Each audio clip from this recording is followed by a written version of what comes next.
जय Hind. Class 6 JCERT का इतिहास हम लोग पहला चैप्टर इस वीडियो में देखने वाले हैं। चैप्टर का नाम है कब, कहां और कैसे। इस चैप्टर के बारे में हम लोग पूरा देखेंगे, कब, कहां, कैसे, इतिहास के बारे में समझेंगे। तो चलिए शुरू करते हैं। अगर आप शुरू करने से पहले अगर आप चैनल में पहली बार आए हैं तो चैनल को सब्सक्राइब कर लीजिए, बेल आइकन को ऑन कर लीजिए, क्योंकि इस चैनल पर आप लोग का पूरा 10 क्लास तक जो है ना बोर्ड एग्जाम का तैयारी करवाया जाएगा। 10 तक आप लोग के पहुंचते पहुंचते जितना भी एग्जाम होगा उसमें जितना भी क्वेश्चन, इंपॉर्टेंट क्वेश्चन की जरूरत होगा, सारा चीज आप लोग को मिलेगा। PDF नोट्स मिलेगा, मटेरियल पढ़ने के लिए मिलेगा। तो चैनल के साथ में जुड़े रहिए। सबसे पहले तो हम लोग देखेंगे कि फुलमनी का एक जिज्ञासा होता है। फुलमनी एक लड़की है ना, वो जो है अपने घर के पास से गुजरती हुई रेलगाड़ी को देख रही होती है और अचानक उसके मन में एक सवाल उठता है कि रेलगाड़ी नहीं था तब लोग कैसे सफर करते होंगे। और वह सोचने भी लगती है कि इतने पुरानी बातों को कोई कैसे जान सकता है ना, कि मतलब ये रेलगाड़ी नहीं था तो उस समय लोग कैसे चलते होंगे और इतना पुराना बात को कोई कैसे जान सकता है। तो आज हम लोग देखेंगे कि आज दुनिया में हम लोग बहुत चीज देखते हैं कि दुनिया जो है तरक्की कर चुका है। बहुत खूबसूरत खूबसूरत सड़क है, ऊंचा ऊंचा इमारत है, आधुनिक समाज है, ये सारा चीज है ना प्रगति का मानक बन गया है। अब यहाँ विकास जो है वो ना, ये विकास जो हुआ है, खूबसूरत सड़क हो गया, ऊंचा ऊंचा इमारत हो गया, आधुनिक समाज, इतना भी चीज जो डेवलपमेंट दिखाई देता है, इतना चीज विकास दिखाई देता है, ये जो है वो रातों रात नहीं हुआ है। इसको काफी समय लगा है। इंसान ने जब बैलगाड़ी से शुरू किया था चलने के लिए और अभी हवाई जहाज की यात्रा कर रहा है, तो ये जो है एक दिन में पूरा नहीं हो गया। बैलगाड़ी से शुरू हुआ जो है वो रातों रात जो है हवाई जहाज में चलने लगे, ऐसा नहीं हुआ है। यहाँ तक पहुंचने के लिए उसको हजारों साल लगा है। मतलब इंसान को जो है वो बैलगाड़ी से लेके हवाई जहाज तक पहुंचने में जो है वो इंसान को हजारों साल लग गया। और किसी एक दिन की घटना की जानकारी के लिए हम समाचार पत्र, एक दिन की अगर घटना कोई घटता है उसको जानकारी लेना है तो हम लोग क्या करते हैं, समाचार पत्र, टेलीविजन, रेडियो, ये सब का सहारा लेते हैं। लेकिन बहुत वर्ष पहले क्या हुआ था, है ना, बहुत साल पहले क्या हुआ था कैसे जान सकते हैं। तो इसी के लिए जो है ना इतिहास है ना, इतिहास के थ्रू हम लोग जान सकते हैं कि बहुत पहले क्या हुआ था। एक दिन पहले की घटना है तो हम लोग रेडियो, टेलीविजन ये सब देख के हम लोग कर लेंगे, लेकिन बहुत पहले की बात है तो उसके लिए हम लोग इतिहास जो है सहारा लेना पड़ेगा। अब इतिहास जो है ना 3 शब्द से बना है। इति जुड़ ह जुड़ आस से बना हुआ है। इसका अर्थ होता है एक ऐसा निश्चित रूप से हुआ है ना। इति, ह और आस, ये सब मिलकर जो है इतिहास बना है। और इसका मतलब जो होता है ना वो ऐसा निश्चित रूप से हुआ है ना, निश्चित रूप से हुआ है, इसका अर्थ होता है इतिहास का। और ऐसे भी देखा जाए तो इतिहास का मतलब होता है बीता हुआ कहानी। अब हम लोग देखेंगे अतीत की कहानी, है ना, अतीत की कहानी है इतिहास। मतलब बीता हुआ बात जो है ना उसी को हम लोग बोलते हैं इतिहास। यहाँ बीते दिन के जो है बीते दिनों के मानवों की कहानी को इतिहास कहा जाता है। जो बीत गया जो दिन है ना, और मनुष्य का जो कहानी था उसी को इतिहास बोला जाता है। और वर्तमान को समझने के लिए इतिहास बहुत योगदान रहता है। अगर हम लोग को वर्तमान अभी समझना है, फिलहाल अभी के चीजें समझना है, तो हम लोग को इतिहास समझना बहुत जरूरी है। अभी इतिहास नहीं समझेंगे तो हम लोग वर्तमान को नहीं समझ पाएंगे। क्यों नहीं समझ पाएंगे कि जैसे कि मान चलिए कि अभी ये पेन है ना, ये पेन में इंक नहीं डलाता है, बस इस तरह से चलता है। तो इसको समझने के लिए हम लोग को इतिहास समझना पड़ेगा कि मतलब ये पेन अभी तो पेन है, ये पेन जब नहीं रहता होगा तो उस समय कैसे लिखता होगा। तो फिर पीछे हम लोग बाद में गए, है ना। तो इतिहास जो है ना, वर्तमान को समझने के लिए इतिहास जो है महत्वपूर्ण योगदान रहता है। और हमारे पूर्वज का जीवन कैसा था, उन्हें किन परेशानियों का सामना करना पड़ता था पहले, उसका हल किस तरह से वे निकालते थे। मतलब यहाँ क्या बोला जा रहा है, हम लोग के पूर्वज लोग जो थे वो लोग किस तरह का परेशानी का पहले सामना करना पड़ता था। अभी तो हम लोग के दुनिया बहुत डेवलपमेंट कर चुका है तो अभी तो किसी प्रकार का उतना समस्या नहीं होता है, लेकिन फिर भी पहले जो था वो बहुत समस्या का सामना करना पड़ता था, परेशानियों का सामना करना पड़ता था। तो उसका हल वो लोग कैसे निकालते थे। अतीत में लोग जो है वो कहाँ रहते थे, पहले लोग क्या खाते थे, है ना, उनका पहनावा कैसा था, किस तरह का पहनते थे, उनके घर की बनावट कैसी थी। और उस समय जो है वो शासन के अतिरिक्त व्यापारी, कारीगर, किसान, पुरोहित, मजदूर सभी समाज के जो है वो महत्वपूर्ण अंग थे। मतलब यहाँ समझिए कि हम लोग के पूर्वज लोग जो थे उनको तरह तरह की समस्या का सामना करना पड़ता होगा, तो उस तरह की समस्या के भी हल निकालते भी होंगे। और अतीत में लोग कहाँ रहते होंगे और वो लोग क्या खाते होंगे, क्या पहनते होंगे, उनकी बनावट शैली कैसी रहती होगी, उनकी शासन के अतिरिक्त और व्यापारी हो गया, कारीगर हो गया, किसान, पुरोहित, मजदूर, ये सभी समाज के महत्वपूर्ण अंग थे, है ना। उनके विषय में जाने बिना हम उस समाज को सही ढंग से नहीं समझ सकते हैं। अब उस चीज को, उस समाज के बारे में अगर जानना है तो उसके विषय में भी जानना बहुत जरूरी है। इसलिए जो है ना इतिहास अब समाज के केवल उच्च वर्गों को ही नहीं बल्कि निचले स्तर के लोगों के कार्यों और रुचियों के बारे में जानने का प्रयास किया जाता है। देखिए इतिहास में जो है ना, इतिहास में पहले राजा महाराजा के बारे में मतलब जानने के लिए जो है ना वो इतिहास में ऐसे जाना जाता है ना, वो कोई स्पेशल आदमी रहता है, कोई महान आदमी रहता है, उसी के बारे में इतिहास जाना जाता है, उसी के बारे में जो है इतिहास में लिखा जाता है। लेकिन अब वैसा नहीं है। इतिहास में जो है ना वो जो नीचे मतलब निम्न कैटेगरी के जो व्यक्ति है ना, कोई अमीर व्यक्ति है, वो सभी को जीवन के बारे में यहाँ जो है वो हम लोग को जानने के जो है मिलेगा। तो अब समाज में केवल उच्च वर्ग के लोग ही नहीं बल्कि निचले स्तर के लोग के भी कार्य या रुचि के बारे में हम लोग ये इतिहास से जानने के लिए मिलेगा इसमें।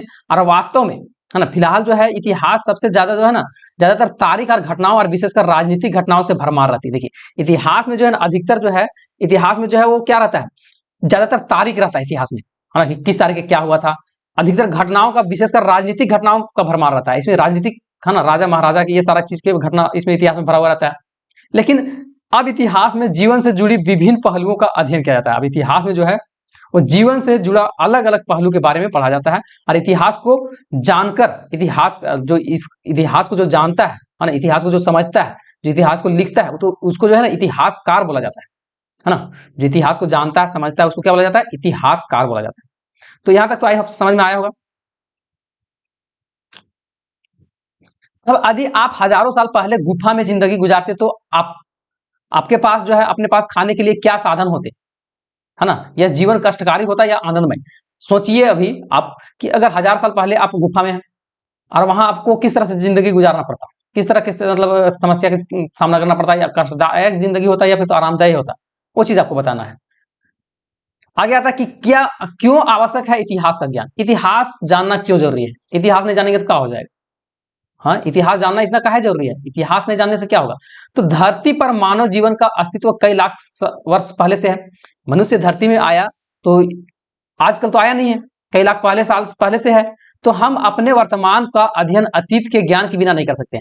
अभी हम लोग को वर्तमान के बारे में, अभी के बारे में जानना है ना, तो इतिहास जानना जरूरी है।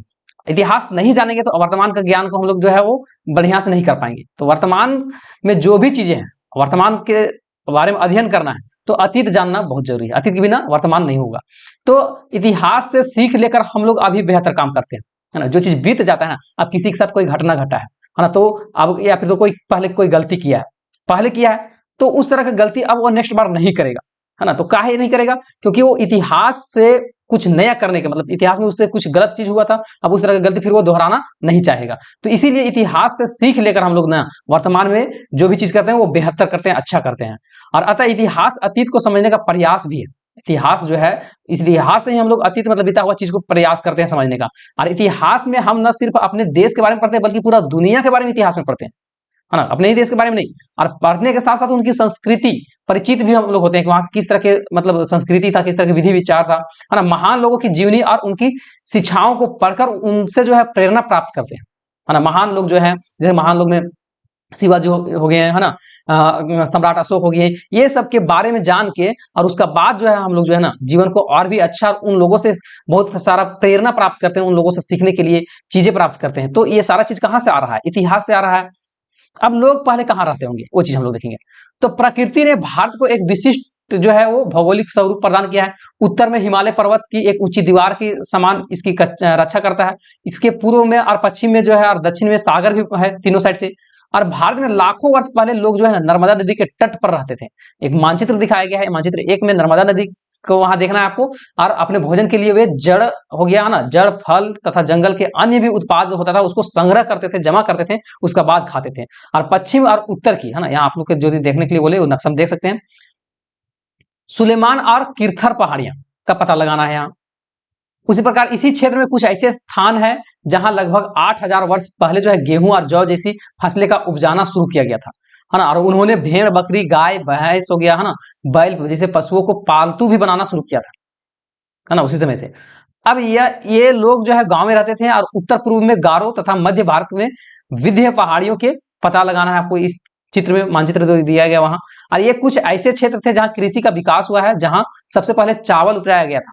इतिहास में सबसे पहले जो है यहाँ जो चित्र दिखाया गया है भारत का, उसमें सबसे पहले जो है चावल उत्पादन किया गया था। और गंगा और सोन नदी के तलाश की करना है आप लोग को मानचित्र में। और गंगा दक्षिण में इन नदियों के आसपास क्षेत्र को प्राचीन काल में मगध नाम से जाना जाता था, है ना। गंगा के आसपास में जितना भी क्षेत्र है उन क्षेत्रों को प्राचीन काल में जो है वो मगध नाम से जाना जाता था। और इसके शासक बहुत ही शक्तिशाली थे। मगध के जो शासक रहते थे, वहां राजा रहते थे, वो बहुत ज्यादा क्या थे, शक्तिशाली थे। और उन्होंने एक विशाल राज की भी जो है स्थापना किया था। और वे लोग जो है लोगों को हमेशा उपमहाद्वीप एवं एक हिस्से से दूसरे हिस्से तक की यात्रा भी करते थे। और ऊंचे पर्वत हो गया, ऊंचा पर्वत हो गया, पहाड़ी हो गया, रेगिस्तान हो गया, नदी और समुद्र के कारण यात्रा भी जोखिम से भरा होता था, यात्रा करते थे। और फिर भी उन्हें यात्रा उनके लिए असंभव नहीं था। पहाड़ियों में जो रहता था वो दर्रे के संपर्क में रास्ते थे, और सदियों तक लोग जो था इनसे ही दोनों ओर आते और जाते रहते थे, दर्रे से वहीं। और ये पहाड़ी दर्रे विचार एवं संस्कृति के आदान प्रदान के मार्ग भी बन गया था, है ना। दर्रे किसको बोलते थे? एक पहाड़ी है, पहाड़ से बीच में जो है ना पतला सा एक नदी टाइप में बह जाता है, उसको दर्रे बोलते हैं। और लोग काम की तलाश में तो कभी प्रकृति की आपदाओं के कारण जो है एक जगह से दूसरी जगह जाया करते। देखिए लोग जो था, लोगों एक जगह से दूसरी जगह क्यों जाते हैं? तो कभी कभी काम की तलाश में एक जगह से दूसरी जगह जाते हैं। उसके बाद जो है वो कभी कभी जो है प्राकृतिक आपदा, भूकंप आ गया या फिर तो कुछ हो गया, है ना, या फिर किसी प्रकार की जो भी प्राकृतिक आपदा आता है उसके चलते लोग एक जगह से दूसरे जाते हैं। उसी तरह से सेना एक क्षेत्र से दूसरे क्षेत्र विजय प्राप्त करने के लिए जाते हैं। उसी प्रकार व्यापारी जो है अपना कफिले और कभी जहाजों में यात्रा करते हैं। धार्मिक गुरु जो है वो अपनी शिक्षा और सलाह देने के लिए गांव से दूसरे गांव जाते हैं। मतलब इन सभी यात्राओं के लोग एक दूसरे से विचार को जानने का अवसर मिलता है। मतलब लोग एक जगह से दूसरी जगह जाते हैं ना, तो उनसे बहुत चीज सीखने के लिए मिलता है। अगर आज कोई यहाँ कोई व्यक्ति आ रहा है, व्यापारी आ रहा है, या फिर तो कोई धर्म का प्रचार करने आ रहा है, या और भी चीज आ रहा है, तो उन लोगों से बहुत सारा चीज क्या होता है, सीखने के लिए मिलता है। अब देश के नाम यहाँ बोला कि आज लोग यात्रा क्यों करते हैं, तो लोग यात्रा करता ही क्यों है? तो यात्रा लोग करता है अपना जीवनी चलाने के लिए, है ना, कोई अपना धर्म का प्रचार करने के लिए, कोई व्यापारी करने के लिए। सेना लोग जो है यात्रा करता है वो अपना विजय प्राप्त करने के लिए। तो इस तरह से जो है वो यात्रा किया जाता था। हम लोग देखेंगे देश के नाम, हम लोग का देश के नाम के बारे में थोड़ा सा जानेंगे। तो अपने देश के, है ना, अपने देश के लिए हम इंडिया तथा भारत नाम जैसा प्रयोग करते हैं।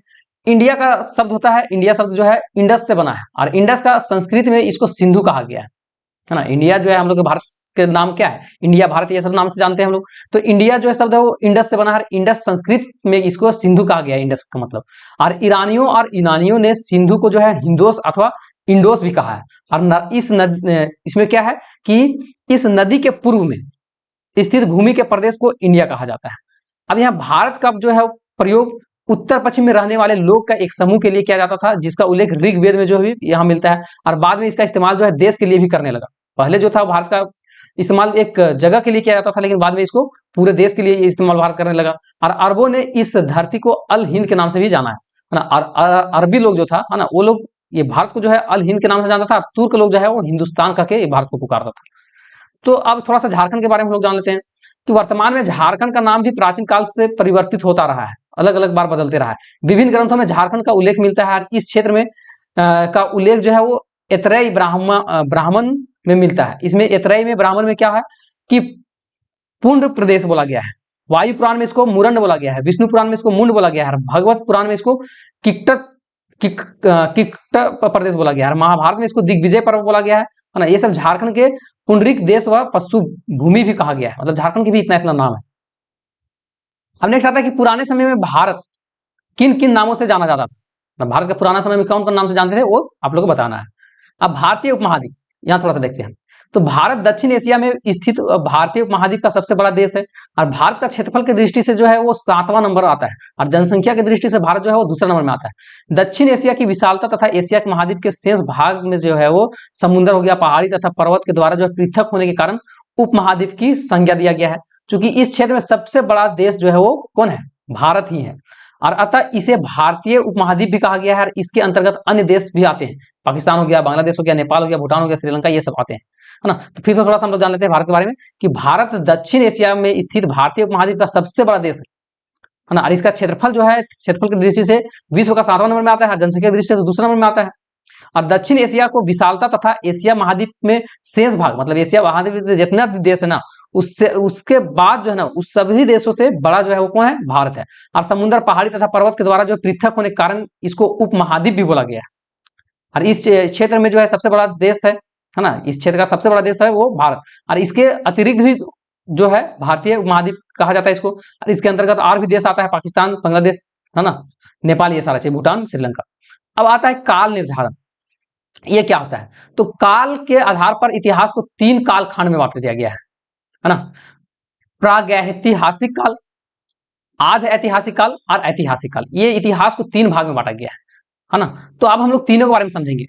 जब लिखने की कला और सीखने से पहले मानव लाखों वर्ष पहले जो है धरती में रह चुका है, और जिस काल में मनुष्य का कोई लिखित साक्ष्य नहीं मिला है, इसे ही जो है वो प्रागैतिहासिक काल बोला गया है। मतलब समझिएगा कि लिखने की कला और सीखने की कला के पहले से भी जो है भारत में जो है या फिर तो दुनिया में मानव है हाँ? लिखने की कला नहीं आया था, सीखने की कला नहीं था, मानव लाखों वर्ष पहले से इस धरती में रह रहा है, लाखों साल पहले से। तो जिस समय मनुष्य कोई तरह के लिखता नहीं था, किसी प्रकार का लिखित साक्ष्य नहीं मिला है, किसी प्रकार का सबूत नहीं मिला है लिखने का, तो उस समय के समय को हम लोग जो बोलते हैं वो प्रागैतिहासिक काल बोलते हैं। और आद्य काल जो है, आद्य ऐतिहासिक काल उसको बोलेंगे जिसमें लिखित साक्ष्य तो मिले हैं लेकिन उसको अभी तक कोई पढ़ ही नहीं पाया है। जैसे कि हड़प्पा सभ्यता वाले में जो लिपि लिखा गया ना, अभी उसको कोई नहीं पढ़ पाया है अभी तक। तो उस तरह का हम लोग बोलेंगे उसको आद्य ऐतिहासिक। बाद में मानव ने लिखना शुरू कर दिया था और मानव ने प्रगति की कहानी उस भाग को इतिहास हम लोग कहते हैं, जिसके लिए लिखित विवरण मिलते हैं। तो मतलब देखिए यहाँ जो है ना, इतिहास को 3 काल में बांटा गया है। सबसे पहला प्रागैतिहासिक काल, आदि ऐतिहासिक काल और ऐतिहासिक काल। प्रागैतिहासिक काल जो है जिसमें कि लिखने का और जो मनुष्य जो रहता था, मनुष्य लाखों साल पहले से यहाँ रह रहा धरती में, तो जिस समय किसी प्रकार का लिखने का कोई सबूत नहीं मिला है ना, उसी को बोला जाता है प्रागैतिहासिक काल। और जिस समय कुछ लिखने का साक्ष्य मिला है और उसको अभी तक कोई पढ़ नहीं पाया, तो उसको हम लोग बोलते हैं आदि ऐतिहासिक काल। और जिस समय जो है वो जिसके बारे में मनुष्य लिखना शुरू कर दिया था, लिखना पढ़ना सारा चीज शुरू कर दिया था, उसको हम लोग बोलते हैं इतिहास, जिसका लिखित विवरण मिला हुआ है। ताड़ पत्र में बनी पांडुलिपि का एक पृष्ठ, ताड़ के पत्ता में जो लिखा गया है ना, उसका जो यहाँ दिखाया गया है पृष्ठ है। अब हम लोग जानेंगे अतीत का जानकारी। अतीत को जानने के लिए कई माध्यम है। अतीत को जानना है तो उसको अलग अलग माध्यम से हम लोग जान सकते हैं, जिसकी सहायता से हम हजारों साल पहले की बात को जान सकते हैं। पुस्तक एक प्रमुख माध्यम है। अगर इतिहास हम लोग को जानना है ना, तो सबसे बढ़िया साधन जो है वो क्या है? किताब है, पुस्तक है। और उस जमाने में आज की तरह प्रिंटिंग मशीन भी नहीं रहता था, है ना। पहले जो था प्रिंटिंग नहीं था, पहले लिखने वाला मशीन जो अभी हम लोग का किताब छप के निकल जाता है, उस तरह का पहले नहीं था। इसलिए इसको जो है ना, मशीन से नहीं बल्कि हाथ से लिखा जाता था, जिसे हम लोग पांडुलिपि के नाम से जानते हैं। मतलब पहले लिखने के लिए नहीं कुछ था, है ना, प्रिंटिंग प्रेस ये सब मशीन नहीं था, तो उस समय जो है वो हाथ से लिखा जाता था, और वो हाथ से लिखने की प्रक्रिया को जो है वो पांडुलिपि बोला जाता था। पांडुलिपि को अंग्रेजी भाषा में मैन्यूस्क्रिप्ट बोला जाता है, जो कि लैटिन शब्द से मेनू से बना हुआ है, जिसका अर्थ होता है हाथ है। और ये पांडुलिपियां प्रायः ताड़ पत्र, मतलब ताड़ के पत्ता होता है ना, उसमें लिखा जाता था। और हिमालय क्षेत्र में उगने वाला भूर्ज नामक पेड़ होता था, जिसका छाल में विशेष रूप से ये त्यार भोजपत्र पर भी लिखा जाता था, है ना। इसमें जो है इतने वर्षों में कई पांडुलिपियां नष्ट भी हो गया, और फिर भी कुछ पांडुलिपियां आज तक जो है सुरक्षित रखा गया। पांडुलिपियां मतलब जो पहले हाथ से लिखा जाता था, उसको आज तक सुरक्षित रखा गया है। अब इतिहास की जानकारी के लिए पुस्तक एक सशक्त माध्यम है। वेद भारत का सबसे पुराना ग्रंथ है ना। वेद जो है वो भारत का सबसे पुराना ग्रंथ है, वेद, है ना।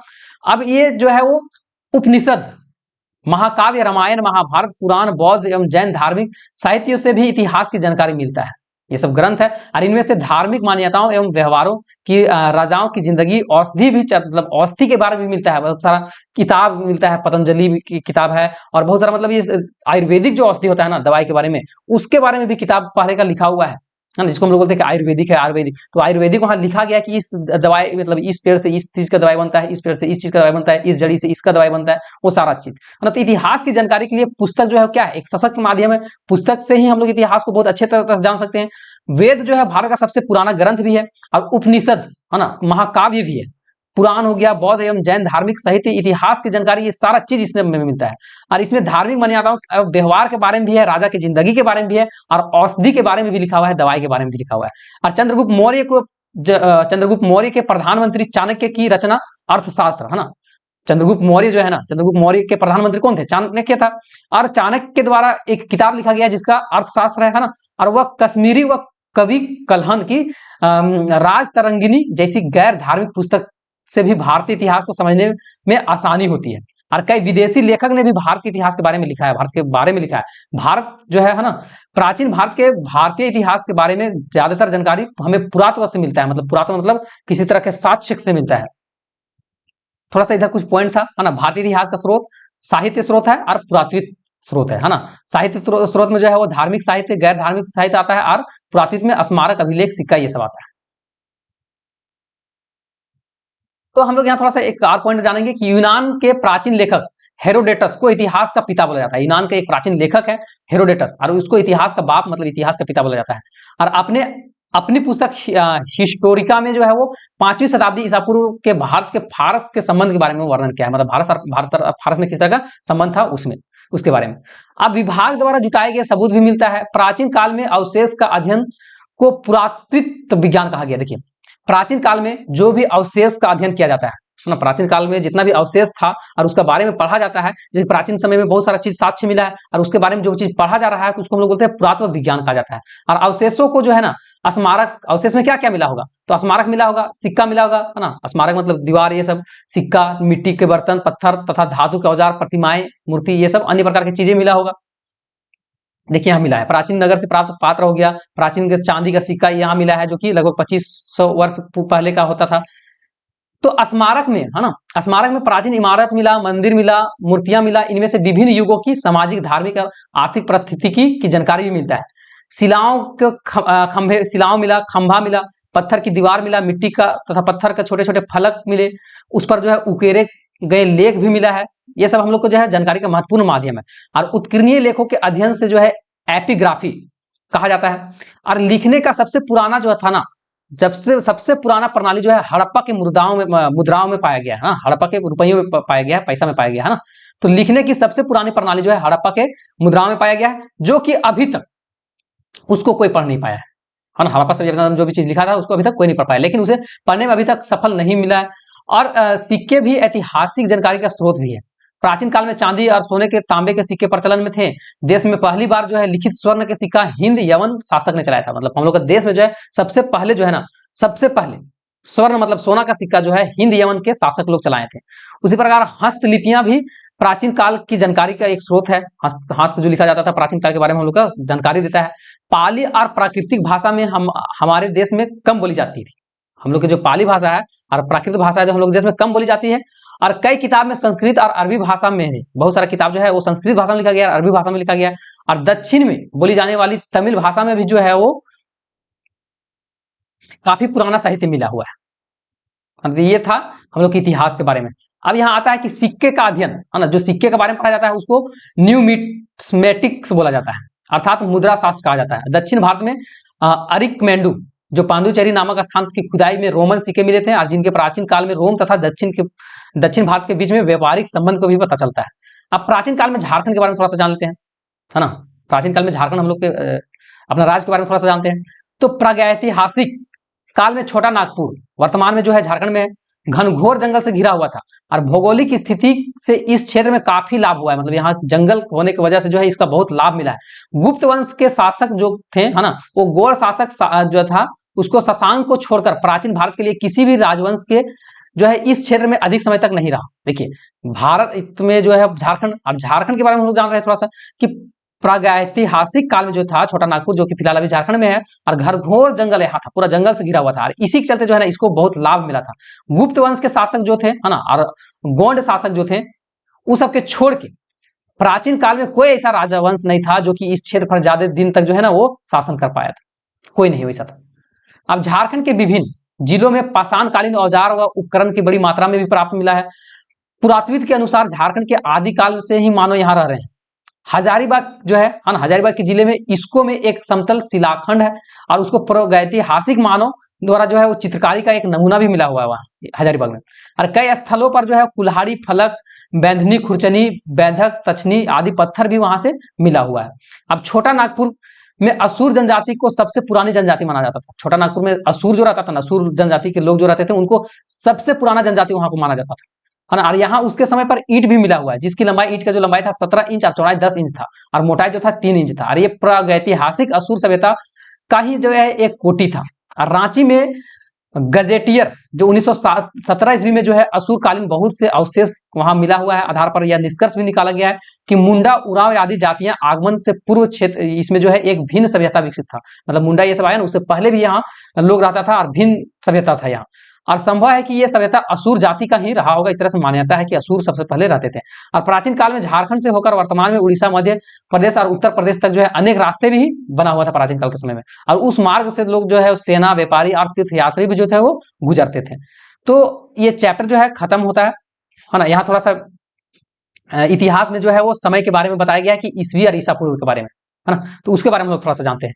तो आपने इतिहास में, इतिहास से पहले ईसा पूर्व या फिर कोई ईस्वी ये सब लिखा हुआ देखा होगा, है ना, जो ईस्वी ईसा पूर्व लिखा रहता है। तो वर्तमान में प्रचलित ग्रेगोरियन कैलेंडर के अनुसार ईसा मसीह का जन्म होता है ना, ईसा मसीह मान के चलिए जन्म यहाँ हुआ है, तो ईसा मसीह के जन्म के पहले के समय को जो है वो ईसा पूर्व बोला जाता है, और ईसा मसीह के जन्म के समय के बाद जो है वो ईस्वी बोला जाता है। अब ईसा मसीह के जन्म के पहले के समय देखिए, अभी जो समय है, तो अभी ईसा मसीह के जन्म के समय के बाद जो है समय 1 ईस्वी, 2 ईस्वी, 3 ईस्वी ऐसे चला है, लेकिन इधर ऐसे चलता था, है ना, 1 ईस्वी, है ना, इधर से उल्टा चलता था, 2 ईस्वी, फिर 3 ईस्वी, तो मतलब 3 ईस्वी ज्यादा पुराना था, 1 ईस्वी जो है यहाँ नया नया है। लेकिन अभी क्या आता है, 1 ईस्वी पुराना है और 3 ईस्वी नया है, तो पहले समय उल्टा था, वही चीज यहाँ लिखा हुआ है। तो ईसा मसीह के जन्म के पहले के समय को ईसा पूर्व कहा जाता है, और ईसा पूर्व में वर्षों की गिनती विपरीत उल्टा होता था। जैसे कि महात्मा बुद्ध का जन्म जो है 563 ईस्वी में हुआ था, है ना, 563 मतलब जैसे कि यहाँ अभी एक, यहाँ से एक चलेंगे माइनस, यहाँ एक चलेंगे, है ना, यहाँ 2 हो जाएगा, यहाँ 3 हो जाएगा, यहाँ 4 ईस्वी हो जाएगा। इस तरह से महात्मा बुद्ध का जन्म जो था वो 563 में हुआ था, है ना, इधर हुआ था, इधर से फिर समय इधर चलते आया। तो और यानी ईसा मसीह का जन्म के 563 वर्ष पूर्व हुआ था। अब ईसा मसीह के जन्म के बाद, है ना, ईसा मसीह का जन्म हुआ है, आरंभ में इसको ईस्वी सन जो है कहलाता है, ईसा मसीह का जन्म जो हुआ है ईस्वी इसको लिखा जाता है, यानी ईसा मसीह का जन्म के बाद वाला। तो ये समय था, समय को 2 भाग में बांटा गया था। तो आई होप कि आप लोग को ये चैप्टर समझ में आया होगा, और इसका जो है क्वेश्चन आंसर भी करवाएंगे, उसके लिए टेंशन नहीं लीजिए।